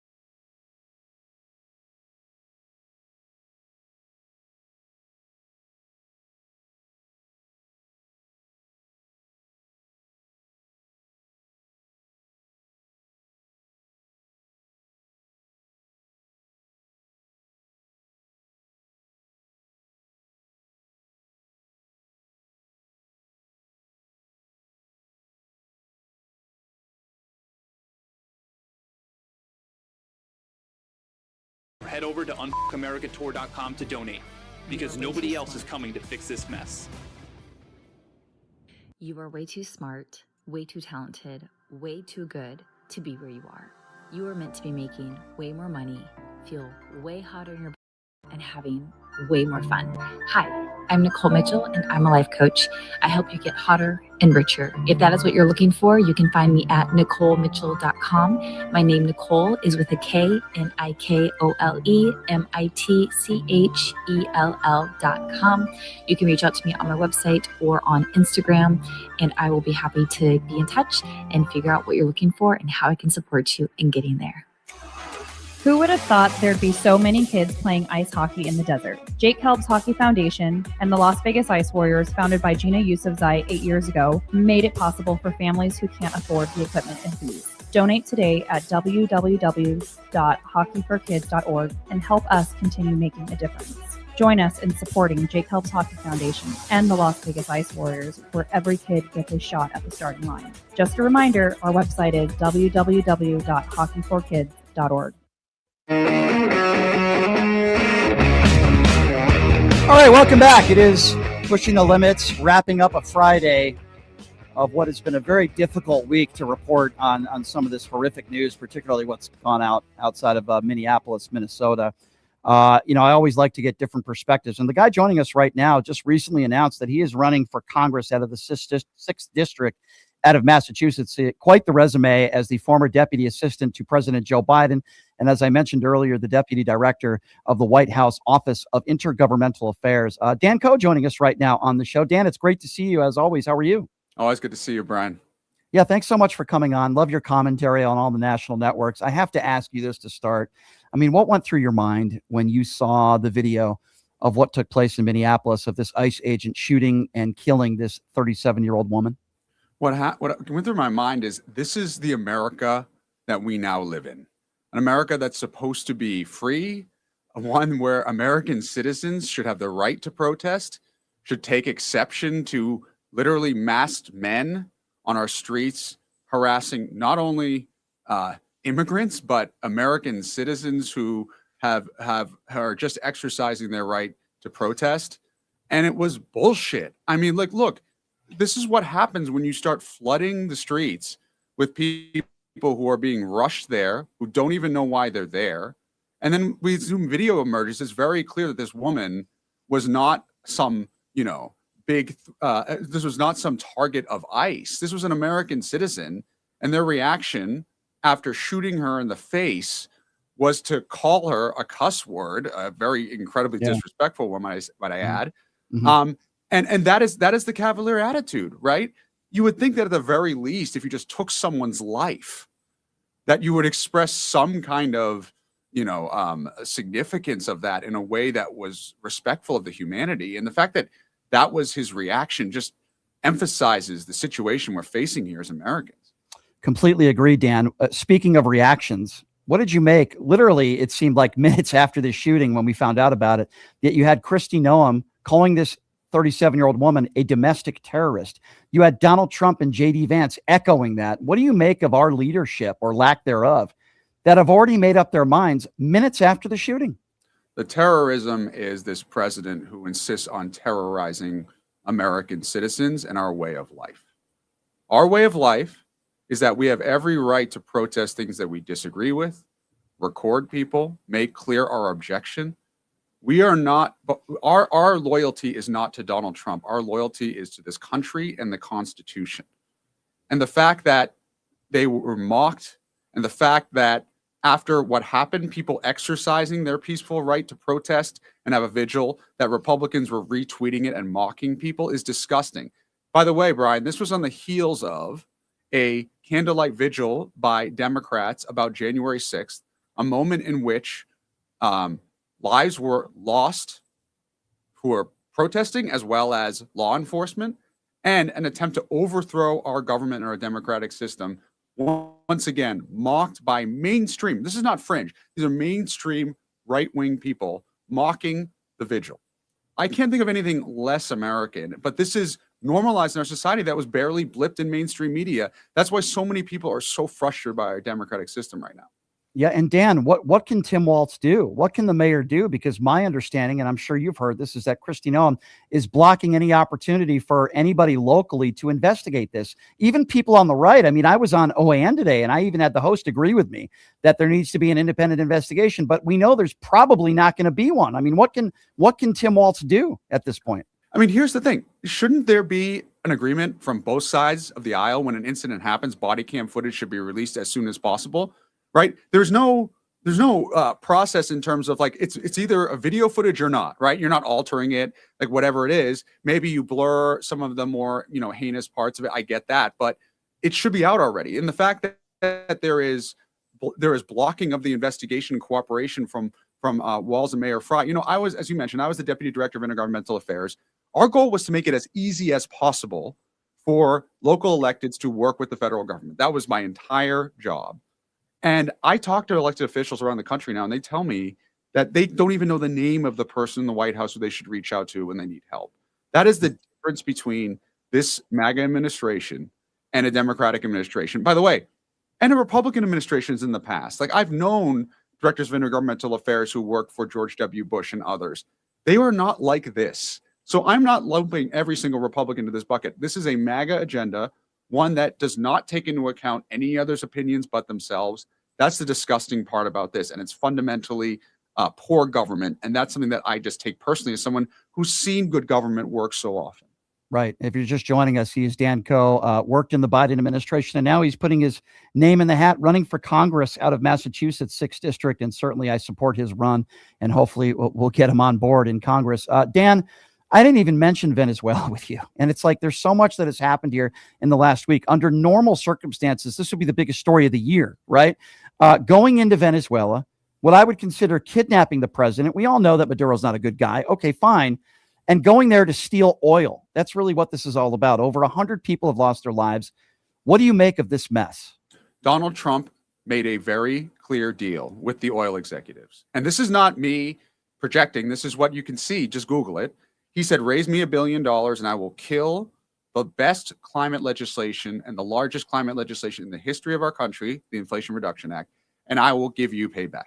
That's exactly what this is all about. And look, I don't give Trump credit for a lot of things, but I will give him credit for this. He's not hiding it, right? He is telling people we are going to make a lot of money off of oil. By the way, this is one of the reasons why we went into Iraq, right? Let's drop the bullshit on that. So this is, and by the way, he supported that at the time. He said, let's go get that oil. That's what this is all about. So for all these people saying, oh, it's about drugs, whatever, by the way, fentanyl doesn't even come from Venezuela as a side note, but it is all about him enriching his allies, his oil buddies, and not helping the people who need it most and putting lives at risk. Yeah. That is what this is all about. And we should all be, to your point, we should just all be very concerned that he came in, took a sovereign leader of a nation. By the way, I agree with you, terrible guy, but there are a lot of terrible leaders out there in this world. And the precedent that this sets is horrifying for the world. I talked recently to Rory Stewart, a former member of parliament in the UK, and I asked him, the damage that President Trump has done with USAID and other things about our leadership in the world, can that ever be helped? And has there been permanent damage? He said, Dan, we are past the point of no return.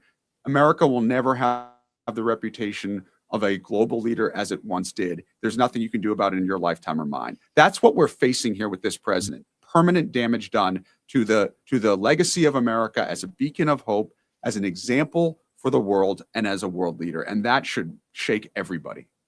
It breaks my heart to hear that. I want to ask you, and you're right, I agree with you. I want to ask about your run for Congress because, boy, there are a lot of people that I talk to that are in Congress right now that are having a really hard time working with some of these MAGA Republicans. They will do and say whatever Donald Trump tells them to do. I'm wondering, because I do think you will be the next congressman out of Massachusetts. If and when that does happen, how do you work with people like Nancy Mace and Lauren Boebert and so many of the others and James Comer and these others? How do you work with them? I mean, because to me, it seems like it's almost impossible. I mean, obviously, we have the midterms around the corner. Maybe Democrats will be in a different spot and we'll have more power, we hope. But how do you even talk to some of these people? I just feel like they're so far gone and lost. Well, look, I think first and foremost, I think we need to make it very clear that we're not going to stand up for the bullshit that MAGA puts forward every day. And we need fighters every day who are focused on what Americans are caring about. these tariffs are driving prices up for everyday Americans. They see what's happening with Maduro and they think another Iraq is coming. And we need to not just say that this is something we can't stand for. We need to make every congressional action we can to make sure that we are stopping Donald Trump's agenda. And the first step on that is winning the midterms to stop, to create that independent, co-equal check on government that Congress is supposed to do, that those people that you outlined should be doing, but they are complete mouthpieces and rubber stamps for the president. That's disgusting. Yeah. But you did bring up, I'm sorry, Brian, but you did bring up Nancy Mace, and I think it's important. This is all a distraction from one person, Jeffrey Epstein, right? Mhm. This was dominating the news. The discharge petition had been signed. As you remember, speaking of obstructing justice, the FBI still hasn't produced millions of files. Trump knows that, and he's doing all of these things right now to distract from that. Nancy Mace, to her credit, has been one of the outspoken people to have more Jeffrey Epstein files released expeditiously. I want to make sure that that happens, and if she's willing to work with me or others on that, I will welcome that. Dan, tell me if I'm wrong on this, because when I debate, for lack of a better term, some of these people on the right, they always say, and by the way, Brian, you deserve a lot of credit for always not being afraid to do that in many perilous circumstances, I should add. That means a lot, Dan. I really appreciate you saying that. I get a lot of people that always talk, when talking about the Epstein files, and of course I'm on your side on this, they always say to me, why didn't Joe Biden release the files? And my response to them is usually, well, wait a second. First of all, Maxwell was on trial. Second of all, there was an appeal and they were sealed.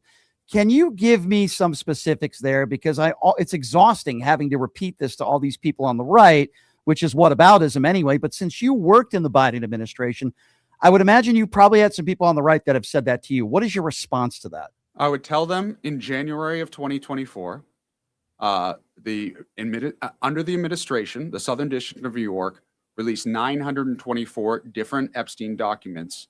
That was the beginning of what you're seeing today. And what is ironic is a significant number of those documents were in the binders that those MAGA influencers were touting around as if they were new. So to be honest with you, Brian, I don't think Democrats have done a good enough job of explaining this, but that evidence is clear and you can look that up. I do think I give a lot of credit to the Democrats since to do more there, and there needs to be all those millions of files released. But I think it's really important to acknowledge that, because I think it often does get lost in this conversation, and MAGA loves to try to harp on that. But in reality, the very documents that they claimed were their files were actually in the binders were actually those that were released under the Biden administration. Gotcha. So Dan, it's interesting. You use the term influencers. I want to get your thoughts on this. There are influencers in the last few weeks, like the Nick Sortors of the world, who are outside of Tim Walz's home, harassing him and his family. And I hate to use the term, but I'm going to use it. They're calling him a retard and then calling the police. Tim Walz called the police. I don't blame him. And then they want to file lawsuits. You have the Nick Shirleys of the world and the John Rockers of the world. These are just not good people that are knocking on doors, thinking they can go into private daycare facilities with cameras. They haven't uncovered any. I'm not saying there isn't any fraud. Clearly there is. And by the way, it's important to note, the administration that you're in opened up investigations in 2022 about this, made a bunch of arrests, but they don't want to talk about that. And somehow they claim that Nick Shirley is the one that exposed this fraud. Can you speak to that, these quote unquote influencers, and the fact that you guys opened up some investigations into fraud in Minnesota back in 2022? I think it's disgusting. Look, at the end of the day, we all want to see no fraud in government, and that should be our goal. And I agree with the right and the left when they say that we should be united in doing that. Let's remember, by the way, that Elon Musk claimed that there was $2 trillion worth of fraud. Also, let's also give Elon Musk credit. He started some companies that have grown to be very large. But then he spent 2 or 3 months, in government, and had to be basically kicked out because he was actually costing the government money at the end of the day. So yes, there is fraud in government. We should root that out. I agree with you. But this is a much larger agenda with the MAGA right. What this is about is dividing America along racial lines and along how long you have been in this country, which is fundamentally against every value we should stand for as America. I don't need to tell you this, Brian, but I think it's worth mentioning. We are the most diverse country in the world by a long shot. If you look at some of our chief economic rivals, like Russia, like China, they are 90% the same ethnicity. The strength of our country is our diversity. That is what truly makes us great. And the notion that Donald Trump is literally tweeting out, here are all the different ethnicities of our immigrants, and here's how much government assistance they are, and here's what you should think about that, whatever, is the most anti-American thing I can possibly imagine. Making us less diverse as a country makes us less competitive. Don't trust me? Look at the data. It's disgusting, and we can't stand for it. Agree. I've always thought that Make America Great Again really stood for Make America White Again. I really, truly believe that, Dan. Dan, before I let you go, recently, as I mentioned earlier in this interview, you decided to run for Congress out of Massachusetts. Tell me why you decided to run and what are your objectives if you do win, which I believe you will. Look, Brian, I have two Lebanese, Korean, German, Irish, Italian American kids. And I want them to grow up in a country that is proud of its diversity and proud of being a welcoming place for anybody, no matter what your color is, no matter what your gender is, no matter what your faith is. And I believe we need to be a country that believes in electing leaders who are going to fight for those values and are going to fight for government helping people in things that actually matter, like lowering costs and protecting our most vulnerable. And I think we need fighters right now against a president who fundamentally doesn't believe in any of those things. That's why I'm running. And I believe deeply in people who understand those values and understand how to break through in this media environment. Brian, you are doing that with your show. Our friends on the Midas Touch Network or our friends like David Pakman are doing that. And we need more people in Congress who understand how to do that and how to bring that fight directly on behalf of the American people. And that's why I'm running. Amen to that, brother. If I could vote for you, I'm in here in Vegas. If I could vote for you, I would, my friend. But we want to get people in Massachusetts to do their best to get you in there in Congress. How do people do that as far as learning more about you? Give out your website, how people can donate to your campaign. Yep, just koforcongress.com. Co is spelled K-O-H. Or you can follow me at DANK on X and other social media platforms. Love what you're doing, Dan. I really do appreciate the time. Hopefully we can have you on again down the road. And good luck, my friend, and keep up the great work. I love your commentary on all these networks. Keep it up, brother. I appreciate it. Thank you, Brian. It's an honor to be on with you. Thank you so much. That's Dan Coe, everybody, the former deputy assistant to President Joe Biden. He's now running for Congress. Please support him, especially if for my listeners out there. I know I have listeners all over the country. If you're in Massachusetts, please support what he is doing. He's a really good man. Dan is a really good man, very intelligent, and he's on the right side of history, and he will be a great congressman out there to Massachusetts. All right, I did promise I would take a few more phone calls. Let's do that at 702-221-7283. And again, that number to call if you want to be a part of the conversation, 702-221-7283. All right, let's go to Eddie. Eddie's next on PTL. Hello, Eddie. Hi, Eddie. Go right ahead. Hello, Brian. Yes, go right ahead. Okay, how are you, Brian? Good. What's on your mind? Well, so I have called when Trump was elected into office, and I already have the vision of what his administration would be. I am not a witch. I don't do crystal ball. But it seems to me I want second demotion Jesse Ventura, that we are already on the way to martial law.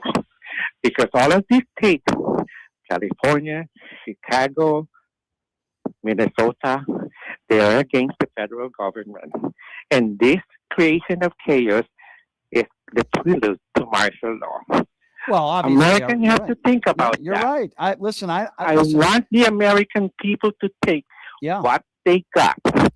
That this ICE agents around is also a prelude practice. Because make notice, if your mind set on his joke, he will cancel the election.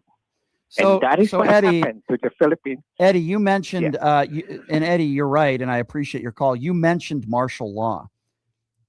Listen,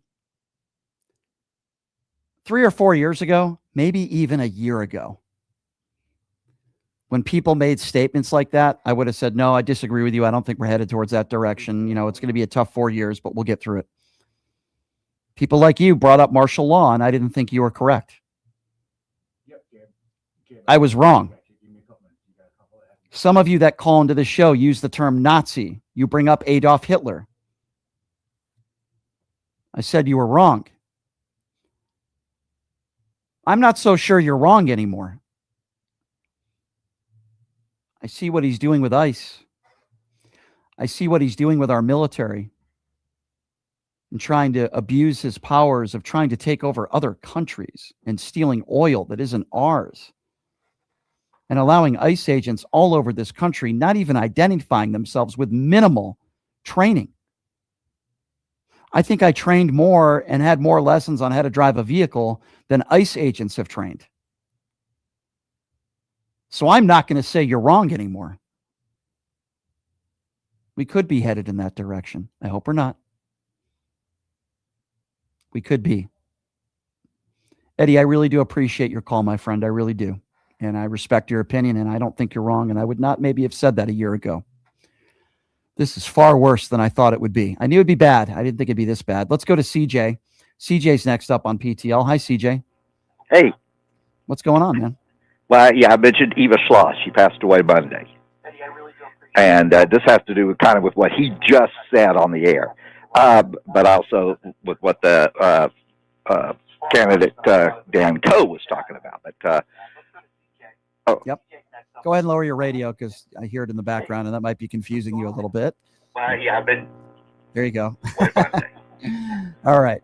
Always weird hearing my voice on the air. Always strange. Okay. Go ahead, my friend. Go ahead. Am I on? Yeah, you've been on. Go ahead. Okay.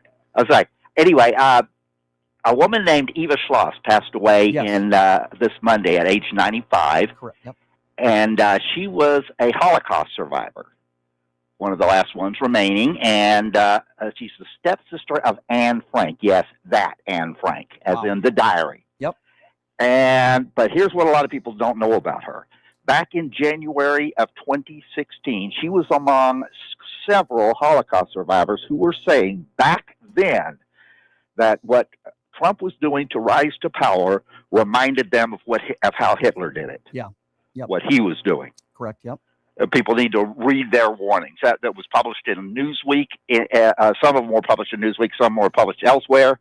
But they were all back early in his campaign the first time, before all of this stuff. Yeah, so you're giving some history on where this country, some people who thought where this country might be headed. And your point is very, very well taken. And it pains me to say that. And I didn't think I'd be saying this in 2026, but I'm with you. 702-221-7283. Yvonne is next up on PTL. Hi, Yvonne. Hi, how you doing? Good. What's on your mind? Okay. Renee Good. If Trump and them blocked the state from investigating, it's because if it's federal, he can give immunity. If it's state, he's not qualified for immunity. No, he's not. And we remember what the Supreme Court ruled on Donald Trump and pretty much ruling the conservative Supreme Court that he is pretty much above the law.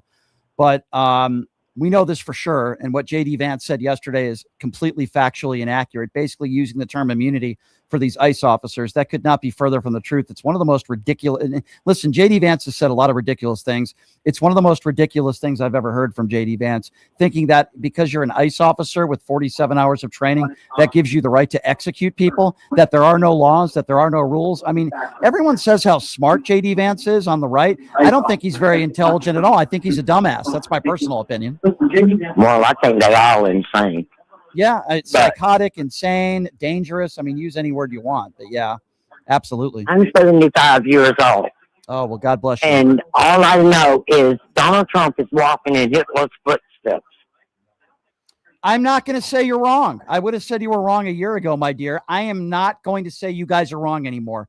I'm choosing not to use that language per se, but this is Nazi type behavior. And I am not going to sit here and sugarcoat things. It is. Do I think Donald Trump is out to kill 7 or 8 million people? I hope not. But one person is one too many. And we had that happen the other day in Minneapolis, and they're defending it. This is Nazi-like behavior. Thank you for the call, my dear. God bless you. 75 years old. Let's go to Gabe. Gabe is next. What's up, Gabe? Nothing much. How are you guys? How are you doing, Brian? I hope everything's doing well. Yeah. So, the point I was going to talk to you about is, listen, I know that the Democrats are fighting for the ACA, but listen, here's the thing. Democrats, please stop giving Republicans a life jacket. Remember, all the Republicans voted for the big beautiful bill, and in the big beautiful bill, there's health care cuts. Yeah. So I'm just. I will give you a promise. Democrats, I will give you a promise. If I saw Donald Trump in a lake drowning, and if I had an extra life jacket, I can promise you that I wouldn't throw it to him. Exactly. You got my promise on that one. You know, it's these are dangerous times we're living in, my friend. I totally hear what you're saying. We shouldn't be giving any of these MAGA Republicans any life jackets at all. If a Republican can admit that they're wrong on something, if a Republican can say, geez, you know, I regret my vote. If a Republican can admit that there should be an independent investigation into this shooting of this woman, then at least we got to give them some kudos here. I still can't believe it. But at 3 p.m. today, Pacific time on OAN, I actually got a host on OAN who does a show that agreed with me that there needs to be an independent investigation. And if there's not, it's Trump's fault. So listen, that's a start. I can't believe I even got that far. Quickly, I got about 1 minute for Alex. Alex, go right ahead. Hey, Alex. Hey, Brian. Thank you for taking my call. Sure. I just wanted to clear up a donation, a comment that I made. I donated, and I commented that masks prioritize the safety of public servants over the public. I don't know if I may have gotten the opposite understanding of what I wanted, but I'm not saying that masks should, that ICE agents should be able to wear masks. I'm saying that it's dangerous for them to do so because anybody can wear a mask, and if they're public servants, if they're our servants. You know what's amazing though? I'm sorry to Alex, you just reminded me of something. These are the same idiots that are wearing these masks on ICE who were telling everyone not to wear masks during COVID. You know, these are the same idiots who had such a problem with mask wearing when it could actually save people's lives, but yet now they are cowards and they want to wear masks because they don't want us to know who they are. I find that very interesting, don't you? Exactly. No, that's a great observation. I noticed that too. I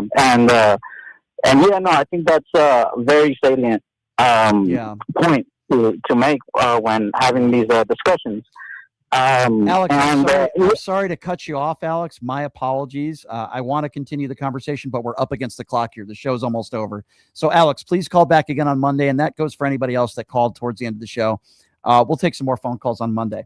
All right, so quickly, I'm going to be on OAN. I recorded it this morning. I'm going to be on their network in an hour. So you're going to want to watch my good-looking face on OAN in an hour. And we're going to be making some big announcements about the show on Monday. By the way, they're all good. No bad announcements. You're going to get to see more of yours truly. Yes, I will explain more on Monday. We're going to have more information for you. But guess what? You're going to see more of me. So we're going to talk a little bit about that. Those announcements will be made on Monday. For those of you out there that want to get more involved in the show, yes, my YouTube page at PTL Radio Show. We appreciate the support there. Tell people about my YouTube page. Also, my Facebook page just passed 52,000 subs. Pushing the Limits is the Facebook fan page. Please subscribe there. It's free. And go to pushingthelimits.live where you can make donations.